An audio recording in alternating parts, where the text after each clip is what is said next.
Vous voulez une réaction grandiose pour quand un homme s'éloigne de vous? Quand un homme commence à mettre de la distance avec vous, comment réagir? Bonjour à toutes, c'est Fabrice Julien, coach et auteur expert en séduction depuis 2010, notamment auteur du livre Le trouver, le rencontrer, le garder, séduire votre homme idéal en appréciant la quête. Dans cette vidéo, je vais vous parler donc des hommes qui prennent leur distance, qui s'éloignent, qui deviennent un peu plus froids ou qui répondent moins, enfin bref, la relation. Tu sens qu'il y a de la distance qui se met dans la relation. Du coup, comment réagir? Je vous dis tout juste après l'intro. Mais avant de commencer, je vous offre un guide gratuit sur la séduction ainsi qu'une série de conseils gratuits eux aussi par email. Pour les recevoir, si vous êtes intéressé, c'est très simple. Cliquez sur le premier lien dans la description de la vidéo. Si vous êtes motivé, vous le trouverez. Abonnez-vous et activez la cloche parce que si vous ne le faites pas, YouTube ne vous préviendra pas à la sortie des prochaines vidéos et vous allez rater des pépites. Mettez un like pour me faire savoir que vous pensez que cette vidéo est utile et pour que j'en fasse d'autres comme ça ou sur ce thème-là. Si vous pensez que ce contenu est utile, partagez-le en public ou en privé, je comprendrai. Vous pouvez aussi me laisser un commentaire, je les lis tous et j'y répondrai avec grand plaisir. Quoi qu'il en soit, il faut rester cette femme de qualité, cette femme de haute valeur. Ça, c'est important. Alors, admettons que vous avez rencontré un mec. Alors, ok, j'ai rencontré un mec mignon. Cool. Ce mec mignon m'a proposé d'échanger de numéro. Cool. Ce mec mignon m'a proposé un premier rendez-vous. Cool. Ce mec mignon m'a embrassé à la fin du rendez-vous. Cool. Ce mec mignon m'a proposé de se revoir après. Cool. On a couché ensemble, c'était bien. Cool. Il m'a proposé de se voir. Cool. Et puis il a annulé. Quoi? Et ouais. Il a annulé le rendez-vous. C'est quoi? Il a annulé le rendez-vous? Ouais, c'est ça. Ça fait mal. Tu t'ai envoyé un texto. Ouais, il répond plus. Pourquoi? Pourquoi? Mais que faire quand tu sens que tu l'as perdu? Tu vois? Que faire quand tu sens qu'il y a cette distance-là? Ou peut-être qu'il te répond, mais peut-être qu'avant, il y avait de l'enthousiasme et qu'il te répondait des pavés. Et aujourd'hui, il te répond à temps perdu, tu sens, très, très rarement, et 3 mots. Donc c'est compliqué quand même de se positionner là. Il te propose plus de sortir, il flirte plus dans ses SMS. Peut-être sur les réseaux sociaux tu le suis, peut-être tu vois qu'il s'abonne à d'autres filles, qu'il commente les photos d'autres filles, mais toi plus rien. Merde alors. Comment réagir? Souvent les femmes réagissent en se flagellant. Mince, j'ai été trop acquise et du coup j'ai fait ces erreurs et donc il s'éloigne. Donc maintenant je vais lui prouver que je ne suis pas une femme acquise. Oh là là là là, la catastrophe. Comment prendre le problème tout à l'envers et faire plus de mal que de bien? Voilà, je suis désolé, mais c'est la vérité. C'est pas pour clasher des gens ou quoi que ce soit. C'est malheureusement, et je sais que là je mets un peu de comédie, je joue, je rigole, pour vous rendre le moment divertissant. Mais en vérité, c'est une question fondamentale. Quand les hommes commencent à manquer de respect aux femmes, la plupart d'entre vous, ce que vous faites, c'est que vous culpabilisez. C'est ma faute, j'ai fait des erreurs, il faut que je lui prouve qu'il a tort voilà. Et du coup, vous voilà engagé dans une histoire avec un mec qui s'en branle, une histoire totalement déséquilibrée, sûrement toxique, avec un mec qui ne le mérite pas. Voilà. Voilà comment on se retrouve dans cette situation-là. Donc, moi, je vais pas vous cacher, du coup, je vais vous révéler un truc. C'est que si un mec vous kiffe vraiment, vous pouvez faire des petites erreurs dans la séduction. Il s'en fiche. Retenez bien ça. Si le mec vous kiffe vraiment, il peut y avoir des petites erreurs dans la séduction, il s'en fiche. Voilà. Ça, il faut que ça soit clair. Parce que c'est pas un équilibre instable, la séduction avec la personne de ta vie. Tu comprends? Je dis pas que tu dois faire des erreurs volontairement, parce que là, ça y est, vous commencez à déformer mes propos. Non. Parce que des erreurs, on en fait tous, on est humain. Donc il y aura forcément des erreurs dans votre séduction. De son côté, de votre côté, il y aura des petites erreurs. Et elles suffiront, ces petites erreurs. Il n'y a pas besoin de faire des erreurs, on va dire, exprès pour tester si c'est l'homme de ta vie. Non. Voilà. Une fois que vous avez compris ça, vous comprenez que s'il vous kiffe vraiment, il s'en fiche. Moi, j'ai rencontré des filles qui m'ont fait des coups de cœur. Effectivement, elles m'ont un peu étouffé au téléphone. Mais comme elles me plaisaient beaucoup, eh ben, j'ai supporté. J'ai pas dit qu'elles m'appelaient tous les soirs 2 heures. Hein. J'ai dit qu'elles étaient un peu trop envahissantes et se projetaient un peu trop vite dans le futur, même si elles me plaisaient. Et comme j'étais pas fermé, j'ai laissé faire. Voilà. Si c'est oui, il a pris peur dès que j'ai parlé du futur, ah mais c'est quand même le bon, il faut le convaincre, non. Voilà. Donc après, il ne faut pas faire d'énormes erreurs. Je ne sais pas, si tu arrives en disant salut, tu me plais beaucoup, j'aimerais bien qu'on fasse notre futur ensemble. Au fait, hier, j'ai sucé un autre mec. Va te faire foutre, en fait. Tu vois. Donc, bien sûr qu'il ne faut pas faire d'énormes erreurs. En mode, ouais, tu me plais beaucoup, j'ai envie qu'on soit en couple ensemble. Au fait, moi, je suis comme ça. Donc, quand on sera en couple ensemble, tu feras comme ça, tu iras là, tu dormiras de telle heure à telle heure. Ensuite, tu m'amèneras là. Ensuite, tu feras tout comme ça. Non. Tu vois. Non, bien sûr, mais tant que tu restes humaine, tu as droit à une marge d'erreur si c'est la personne de ta vie, tu vois. C'est clair. Et d'ailleurs, c'est parce qu'il y a des moments dans la vie où on varie, on est au top, puis on est moins au top, puis on est entre les deux, voilà. Et il faut qu'on puisse être avec cette personne.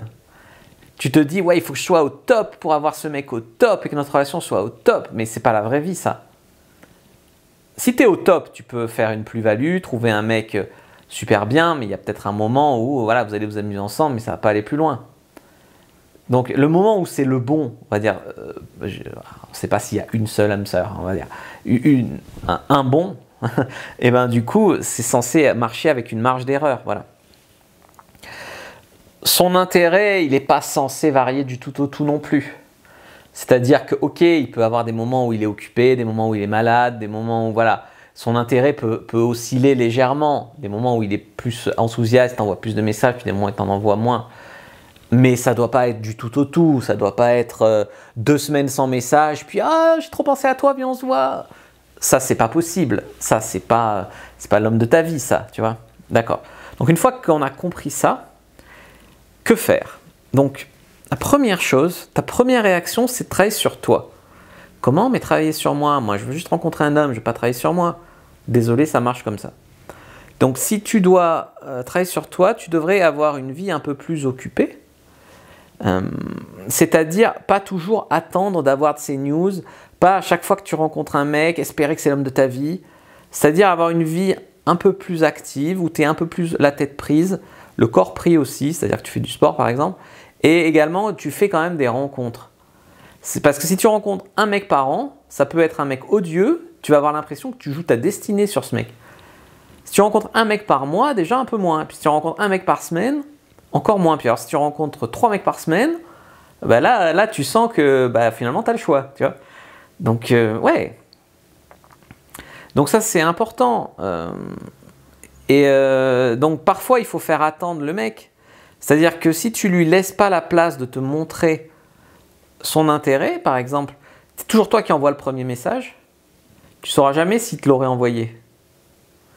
Donc ce qui est important, c'est effectivement d'amorcer le truc, d'échanger, d'avoir des bons échanges, puis des fois de lui manquer, donc tu n'écris plus.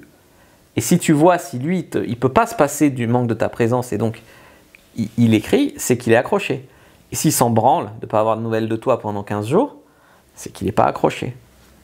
Ça c'est important, donc avoir une vie un peu plus occupée, faire plus de rencontres. 2, se détacher beaucoup plus du résultat. Et oui. Pourquoi?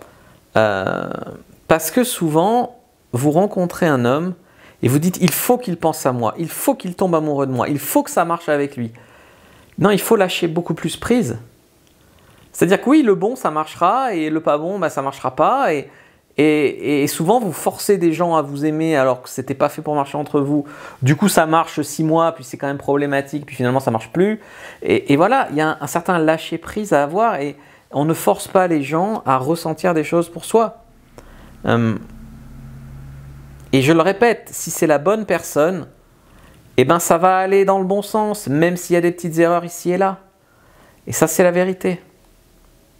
Mais il faut voir en face aussi quand c'est pas la bonne personne et ne pas se rendre malade pour ça. C'est normal qu'il y a plus de personnes qui sont pas pour toi dehors que de personnes qui sont pour toi. C'est normal. C'est statistique. Dans une ville, il y a peut-être 2 ou 3 mecs pour toi. Donc il faut déjà les rencontrer. Donc c'est normal, si tu as rencontré 10 mecs dans ta vie ou 20 mecs dans ta vie, quelque part c'est normal de ne pas avoir rencontré le bon. Tu vois, statistiquement. Ensuite, est-ce que son intérêt pour vous, il est que sexuel? Parce que des fois, j'ai en coaching des femmes qui m'ont dit mais s'il s'intéresse à moi, il me propose toujours de se voir. Ouais, le vendredi soir, après le travail, chez toi, on regarde un film, on commande un burger et on baise.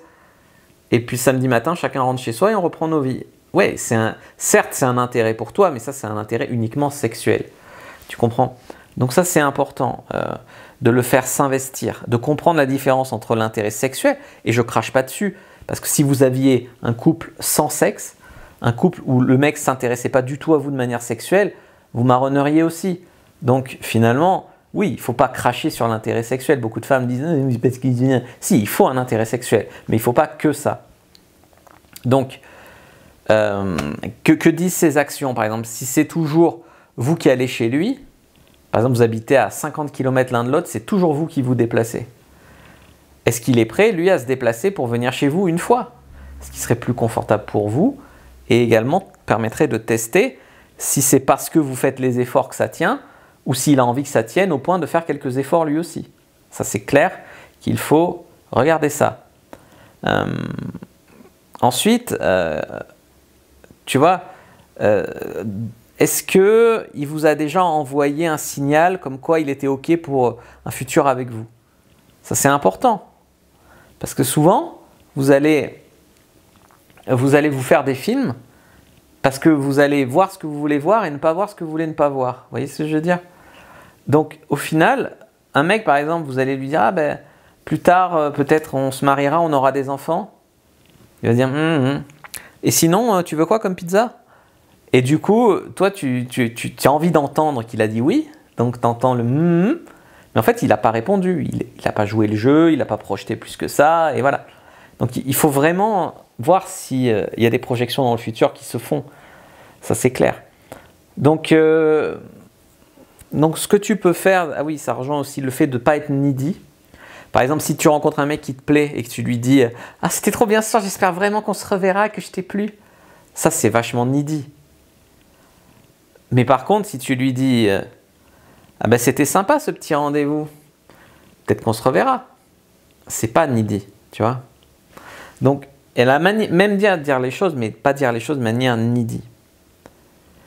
Et si par contre tu rencontres un homme qui mérite ton investissement, ton attention, ton amour, ne sors pas les boucliers, s'il te plaît.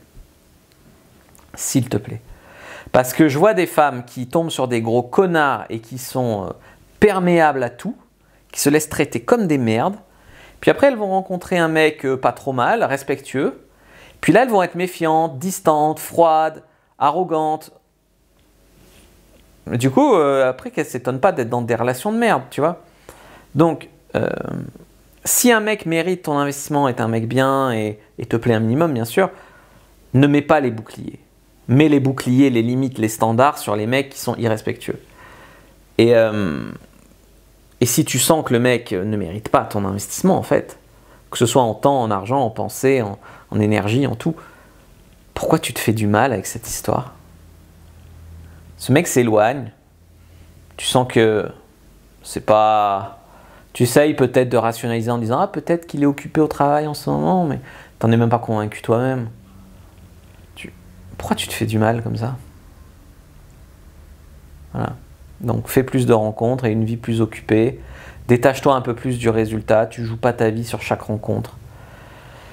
Sois pas trop pressé parce que des fois on veut prendre des raccourcis et finalement c'est plus long. Je te prends l'exemple des filles sur Tinder qui mettent si tu veux un couple, match, sinon casse-toi. Il y a des mecs qui sont irrités par ce message mais qui auraient voulu un couple. Et si un mec veut enfin tu peux attirer des mecs qui vont te mentir sur le fait de voir un couple. Si un mec est équilibré et veut un couple, tu vas lui faire peur avec ce message parce que c'est irritant d'écrire ça. Et si c'est un mec qui est aussi désespéré du couple, c'est peut-être pas parce que tous les deux vous voulez un couple que vous allez être ensemble. Donc au final, en voulant prendre le raccourci de dire je veux un couple, je rencontre quelqu'un pour le couple, finalement c'est plus long que si tu n'avais pas mis des standards, pas des standards, des critères, des cadres, des trucs sur toutes tes interactions, tu aurais laissé vivre un peu, tu te serais laissé vivre et tu aurais laissé vivre un peu les autres. et ça aurait peut-être débouché sur quelque chose. Voilà. Donc des fois les raccourcis, ça n'existe pas dans la vie, tu vois. Vraiment les raccourcis sur ce plan-là, quoi, c'est compliqué. Voilà les amis, ce que je voulais vous dire. J'espère que cette vidéo vous a plu, vous a appris des choses. Si c'est le cas, vous savez quoi faire. Mettez un like pour Retribune. N'hésitez pas à regarder par exemple mon pack ultime de la séduction, ce qui est le coffret de tous mes e-books. Je vous dis à bientôt et que le dieu de la séduction soit avec vous les amis.